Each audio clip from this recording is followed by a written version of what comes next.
So in today's video, I'm going to walk you through how I went about redesigning the space.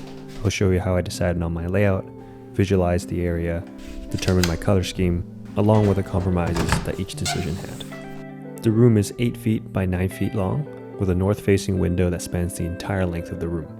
My desk has always been oriented facing the wall, with a side table to my left, along with a shelf on the back side of the room. This layout left only the central area as circulation space. The more time I spent filming in here, the more valuable circulation space became. So I decided to remove everything in this room and start from scratch. I debated about orienting my desk against the wall and even place it in the center of the room. Each option had its pros and cons. The window option has views to the outside while I worked, and the central option gave me the line of sight as to who walks into my room, which is always a more cozy feeling. Both of these options compromised on the circulation space and a lack of customization without the wall.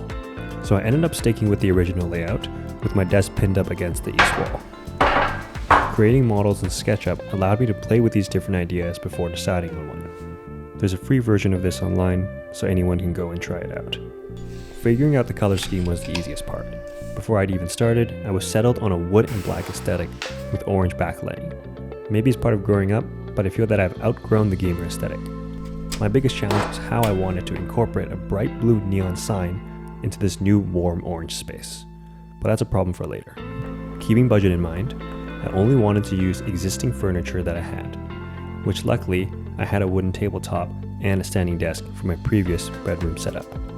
The compromise I had to make here was the white legs and drawer. I was reluctant, but after putting it in the space, I felt it wasn't worth the price to get new ones, nor was it worth the trouble of painting it black. I needed to make up for the smaller desk footprint along with the removed storage. So I recycled my Alex drawer from my previous space. With the furniture in place, I needed to decide how to set things up. I wanted to go with something more simple, so I opted for a single monitor setup with the option to turn it into a dual monitor setup using this laptop riser. While 2 monitors can increase productivity, I found I was always just getting distracted on YouTube. I placed only the essentials on the desk: a desk pad, keyboard, mouse, my BenQ Lightbar controller, and my 3-in-1 charger. While I like the minimal look, striking a balance between minimal and functional to me is important. I set up an overhead rig behind my monitor for any overhead shots, along with a mic stand to the left. They both have a small footprint, so it doesn't take up any of my desk space. My old PC sits on the right, kind of like a trophy piece.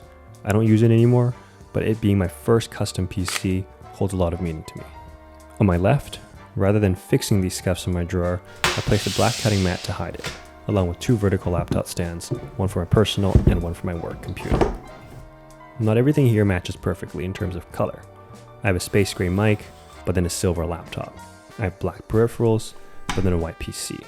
If I was to buy things from scratch, I would make everything black to fit the theme, but sometimes you just gotta stick with what you have. With the items in place, I knew the lighting would make or break the space.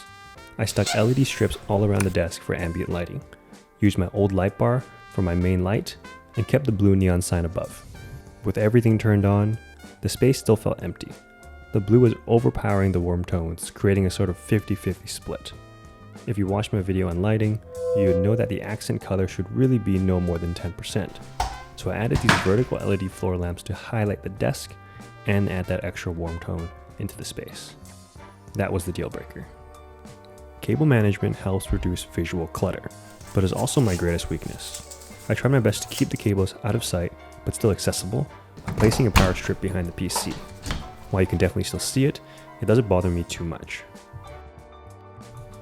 The biggest change here might appear to be the visual change, but it's really the physical.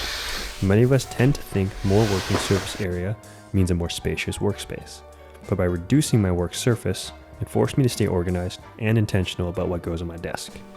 And by removing the storage shelf, the space really began to open up. Also, something that is often overlooked is how direct sunlight hits your workspace. With a north-facing window, I only get direct sunlight in the summer months, usually around sunset.